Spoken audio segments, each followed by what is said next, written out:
আসসালামু আলাইকুম। RN Abul Hossain Facebook page এবং ইউটিউব চ্যানেলে আপনাকে স্বাগত জানাই। পরিদর্শন করে আসলাম উপমহাদেশের বিখ্যাত আল্লাহর ওয়ালি এবং দিল্লির বেতাজ বাদশাহ মাহবুব ইলাহি নিজামুদ্দিন আউলিয়া রহমতুল্লাহ আলীর পাক দরবার। তিনি 1238 সালের অখণ্ড ভারতবর্ষের উত্তরপ্রদেশের বাদায়ুন শহরে জন্মগ্রহণ করেন।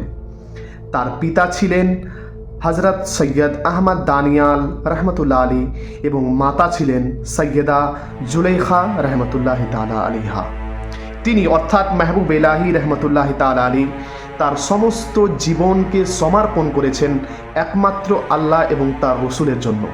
তিনি তার খানকাতে অনেক বিজ্ঞ আলিমে দ্বীনের জন্ম দিতেন এবং তিনি তার পাক দরবার হতে বিশিষ্ট আউলিয়া কেরামের একটি জামাত তিনি বের করেছিলেন এবং তিনার পাক দরবারে অনেক বড় একটি লঙ্গরখানা ছিল।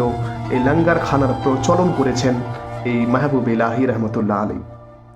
মাহবুব ইলাহি রহমতুল্লাহ আলী ছিলেন বাবা ফরিদউদ্দিন গঞ্জে সকর রহমতুল্লাহ তাআলা আলীর একনিষ্ঠ মুরিদ এবং খলিফায়ে আউয়াল।